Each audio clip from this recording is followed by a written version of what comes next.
And so we come to the swinging 60s. 10 years with a backcloth of war. Cold War, Cuban Missile Crisis, Vietnam War. Yet the 60s swing. They give us 10 years of unimaginable transformation. From the 50s world of grey acceptance, we go to psychedelic optimism. From middle-aged culture, we go to youth permissiveness, to mods and rockers, to LSD. From twin sets and pearls, we go to Mary Quant, miniskirts, to flower power. From Dickie Valentine, we go to the Beatles, Bob Dylan, the Kinks, to San Francisco wearing flowers in your hair. From stay-at-home vegetators, we go to package holidays to Spain. From lovers of beef and true veg, we go to lovers of Chinese, Indian, Italian restaurants.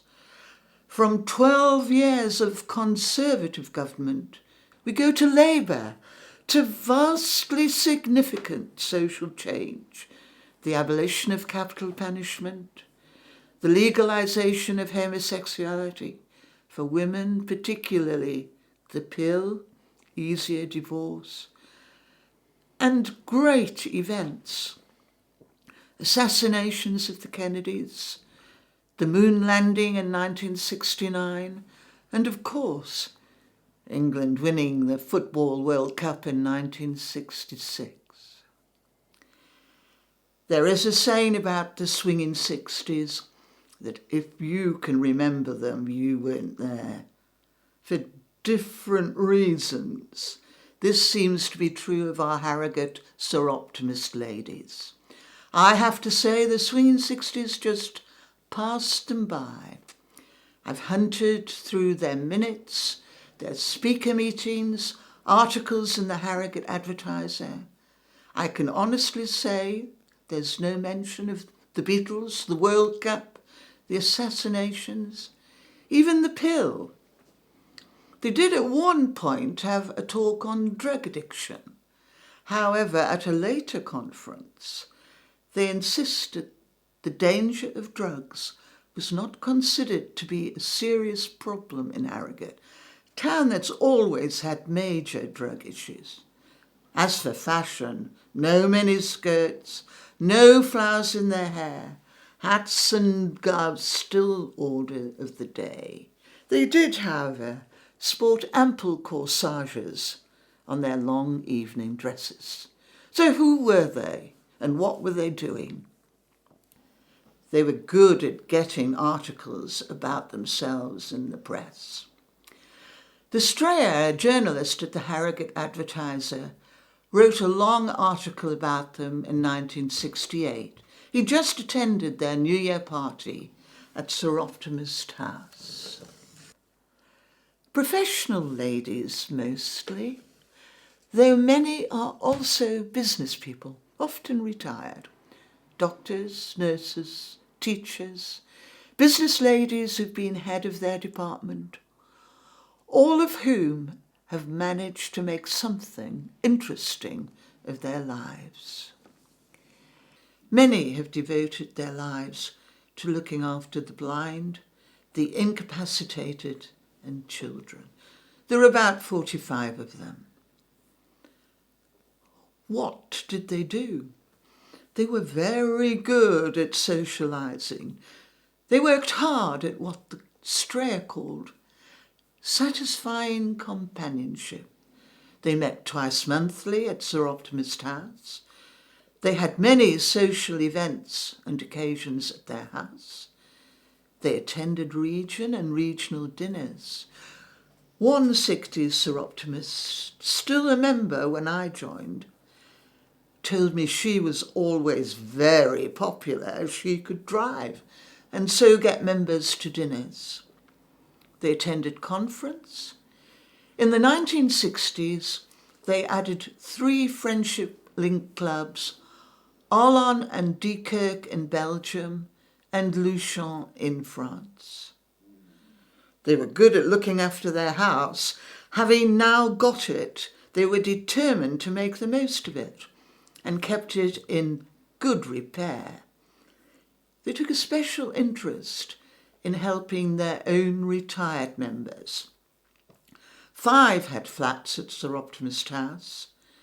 The Strayer was shown around one flat by Miss Harrison, at one time head of housing in Hull, and declared it to be spacious and comfortable. They gave good service. Another 60s newspaper tells us that the Soroptimist sought for the betterment of social conditions, to alleviate suffering, and to serve wherever possible. They served on numerous committees, medical groups, the Council for Accident Prevention, Save the Children, the Refugee Council, and were very much involved in civic affairs. They certainly made their opinions felt on the development of Harrogate, including car parks, bus routes, the buildings on Parliament Street, and much more. And of course, they fundraised.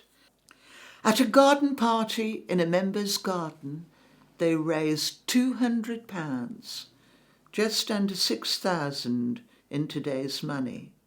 At another, £100 for the Diabetic Society. They supported local charities, the 61 Club and St George's, with money, coal and clothing. By special request, clothing for tall ladies. They also supported many national charities. So, not psychedelic, not swinging, but in the main sociable, kind and hard-working. Not that much different from us today.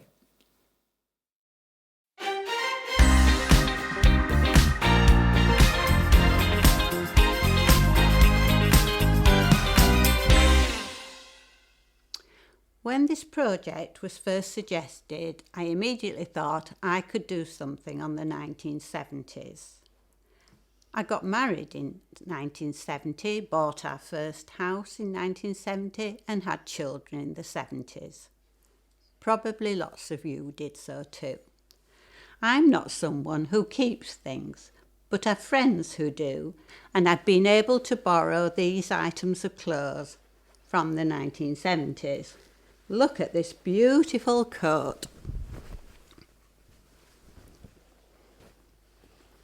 This waistcoat was part of a suit worn by a friend as her going away outfit. It's made of crimpling. On the items, a size 12. Size 12 then is not size 12 now. I'm size 12 now and there is no way that these would fit me. Sizes have grown. These platform shoes were worn by a friend for her first child's christening. I've a wedding album full of black and white photos.